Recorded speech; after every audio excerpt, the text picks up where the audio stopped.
2 Point Museum is the newest entry in the much-loved series where you become the museum's curator and have full control of exhibits, staff, and customization. The standard edition releases on the 4th of March, but I was kindly provided with an early access copy to take it for a spin. I'll be covering how it differs from the previous 2 Point games, what you can expect from the gameplay, and some commonly asked FAQs, hopefully to give you an idea of whether it's something that you want to play.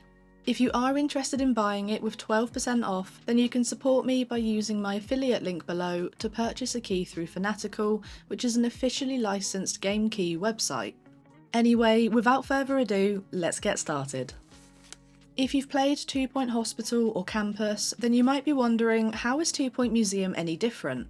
And while it still has the signature 2 Point charm, this game brings some brand new mechanics to the table.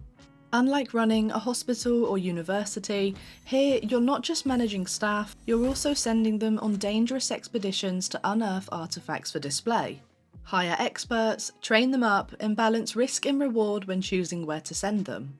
Expeditions play a huge role in expanding your museum, with different artifact rarities and conditions to discover. In previous games, your reputation was mostly tied to things like patient cures or student grades. But in 2 Point Museum, it's all about buzz and knowledge. Buzz represents your guest's excitement about an exhibit. In general, the rarer an object, the more buzz it generates. A guest's overall experience and the amount they donate is affected by the total buzz of all exhibits they see during their visit. Knowledge determines how much guests learn about your exhibits. Some guests care about knowledge more than others, but it affects the reviews they leave, so it's important to make sure there's plenty to learn. Customization takes a big step up compared to previous games. There's a lot more control over colours, with the option to save swatches and reuse them on other items. There's wallpaper and flooring, and even handy items like one-way arches to help the flow of guests. The last big change in 2 Point Museum is security, because your artifacts aren't always safe. Unlike Hospital or Campus, where managing people was the biggest challenge, here you also need to protect your exhibits from thieves and heists. To combat this behaviour, you'll need to keep security guards trained and make use of cameras or anti-theft perks on exhibits. So while 2 Point Museum still keeps the same wacky humour and management style we all love, it introduces some fun new mechanics to the gameplay, which we'll take a look at in more detail next. 2 Point Museum has 2 game modes to pick from, either campaign or sandbox, so you can choose whichever one you prefer. The campaign mode comes with a very useful tutorial to get you familiar with the new mechanics, and there are 5 distinct museums which each have unique artifacts, expeditions, and decoration.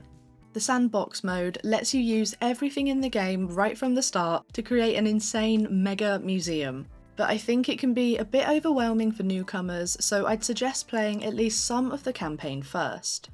Now, expeditions are a brand new mechanic in the franchise, so bear with me because there's a lot to talk about here. There are 5 locations to explore, with each one corresponding to the 5 museum types. You've got prehistoric, marine life, supernatural, science, and space. Expeditions are the key to discovering shiny new artifacts to display as your exhibits.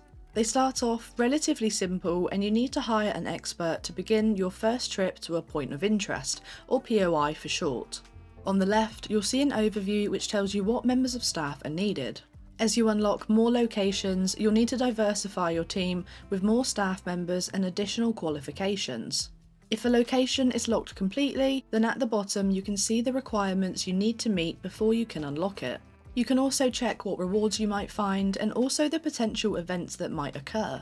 Once you've got the right staff, you can set up your expedition and choose one cargo item to take with you. You can see the possible events that have a chance of occurring, although some cargo items may counter them, like the first aid kit, or staff traits like immunity to snake bites. I really like it, and I think it's a fun, extra layer of management that you can mostly control. Although sometimes staff members will return with injuries which can be cured in the staff room, or occasionally they might not return at all.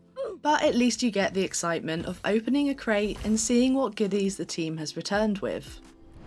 Moving on to the customization, which is definitely a step up from the previous games. Walls and archways can be built freely, even on diagonal angles, and there's a wide range of wallpapers and floorings to choose from, with even more unlockable with Kudosh.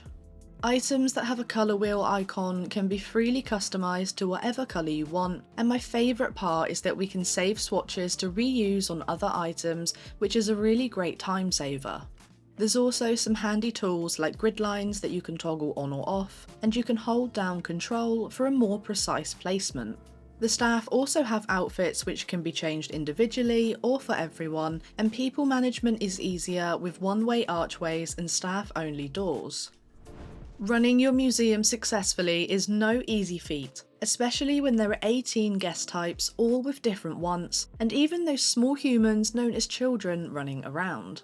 Luckily, you can find a ton of information about guest preferences in the sticker book, which I absolutely love, and there's also shiny variants that can be unlocked by completing challenges. All the guests require the basic facilities like food, drinks and toilets, but they have different preferences for trinkets sold in the gift shop. Happy guests are a surefire way to increase your museum ratings and level up. But each exhibit should be well decorated to increase its buzz, and information boards placed nearby to increase guest knowledge. Along the way, you'll improve your curator class and be rewarded with new design tools, narrative events, mission objectives, and management options. Then move on to the next one and start again.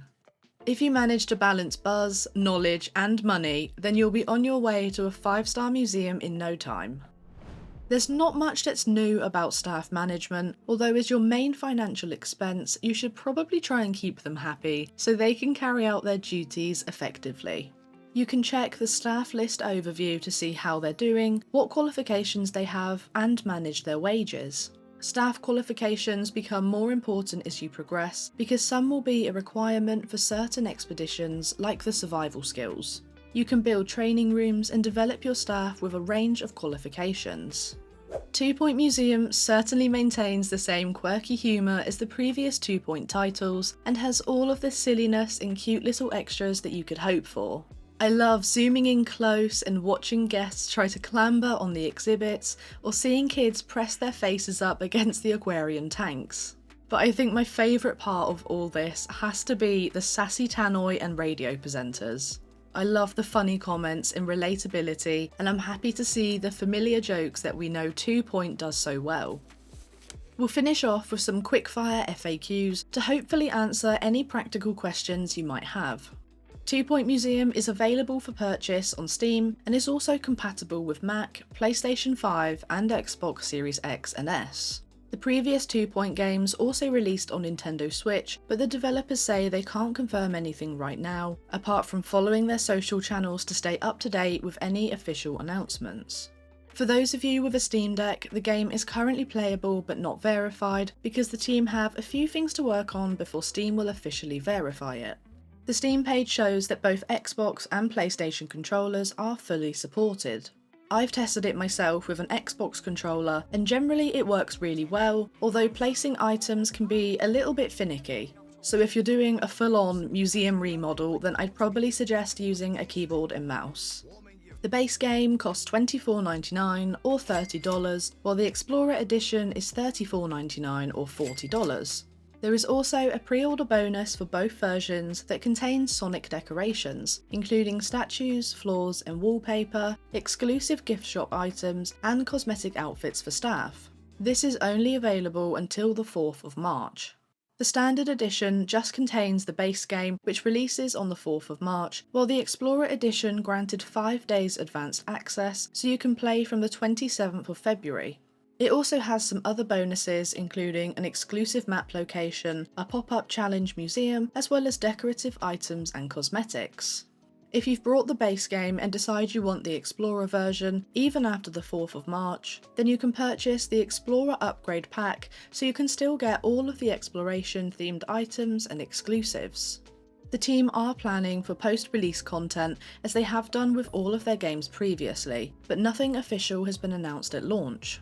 Although if you've got any ideas to share, then you can do so in their Discord through the suggestions channel.